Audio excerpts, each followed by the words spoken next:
What's up guys, this is QAM with a new YOLO dual-wield Magic Sorcerer build for the Morrowind patch. And what can be more YOLO than straight up visibly ganking people?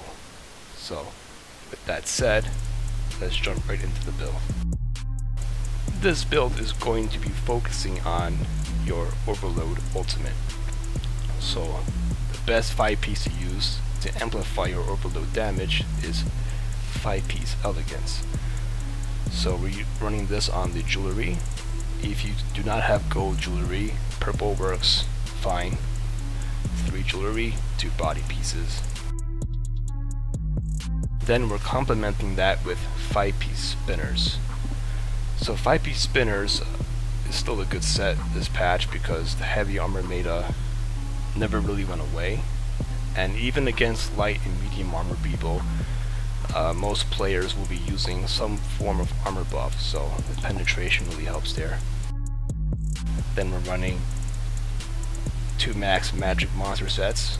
2-piece Slimecraw is just as viable if you want to do that, go that route. Or you can go 1 magic, 1 Kina. If you want to go really balls deep, you can do 2-piece Kina, but I don't recommend that. All traits are infused and divines. We have spinners on the dual-wield bar, and then a Master's Restoration Staff. This is a VR14 Master's Resto Staff. It's all I have. I cannot be bothered to run Veteran DSA.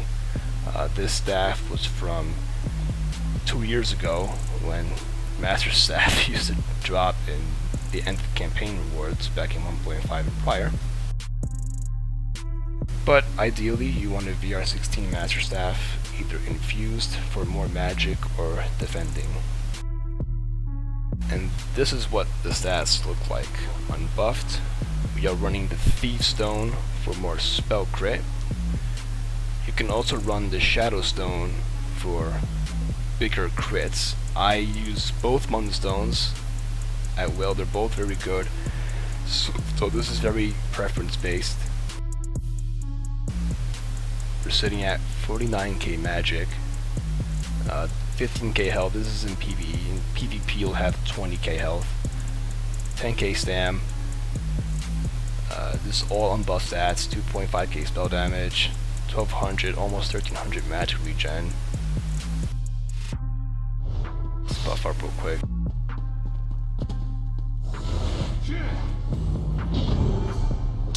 3k spell damage and a 29k Overload tooltip fully empowered.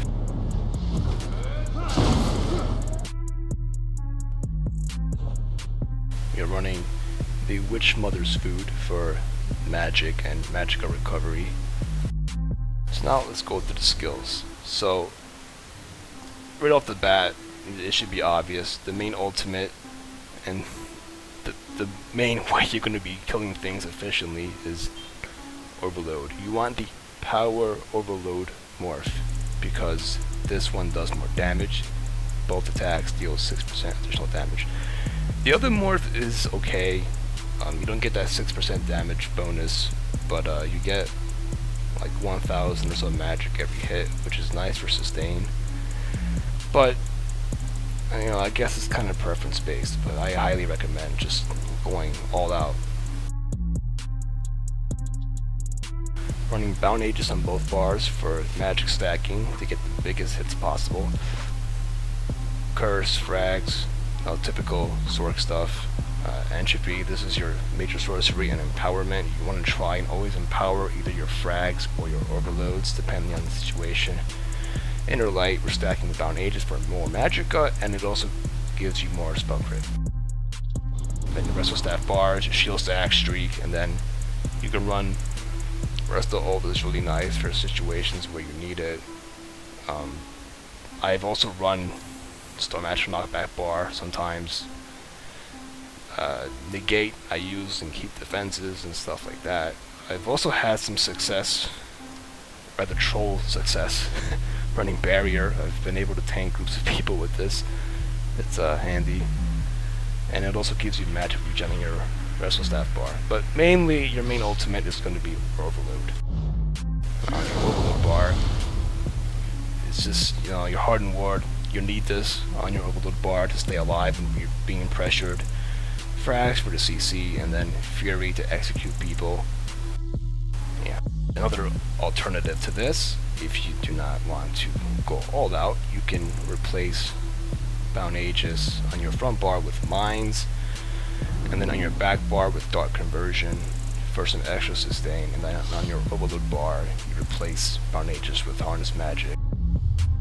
So starting with the blue tree, 64 in Elemental Expert and 72 into Elfborn, with 2 throwaway points into Spell Erosion, and then 72 points into Master at Arms.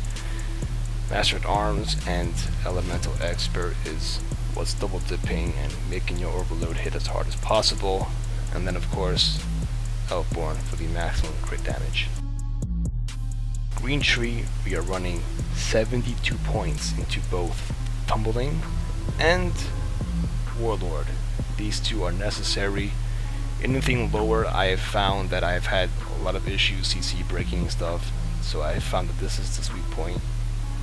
And then 43 into Arcanist and 23 into Tenacity. In the red tree, we are running 61 points into Bastion. I don't care what other orcs say. You know, there's some people say that Bastion is not that good anymore, and then I laugh at their puny 10k shields when I just like Insta-gib them. So I don't buy that garbage. I still stand by firmly that Sorc's greatest strength is your shields, and you want to min-max that as much as possible. 23 into Hardy and Elemental, 37 into Thick-Skinned, and then 66 points into Ironclad. This all buffs your passive resistances and also makes your shield stronger too. And that is pretty much it. It's a pretty straightforward build and playstyle. If you do not want to run Spinners, some good alternatives to run. Julianos is a very cheap alternative. It's a crafted set. Another good set is the Way of the Martial Knowledge. So both this and Julianos paired with Elegance can give you a tooltip on your Overload that exceeds 30k and will arguably hit harder than Spinners against light and medium armored targets. So those are equally viable routes. If you want the maximum damage on your Overload possible and you have to go for it, you get Sharpened Elegant Swords, and then you run that with 5-piece Netch's Touch, which drops in Darksheet Cavern. If anyone is willing to try that out, do so and let me know how it goes. I'm really curious. I think that will be the most damage possible tooltip wise, so if any of you wants to experiment with that, let me know how it goes. So that's pretty much it, the build. Be sure to stay tuned in for some clips of the build in action, and yeah, I hope you guys enjoy, and go QAM HAM.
There's a lot.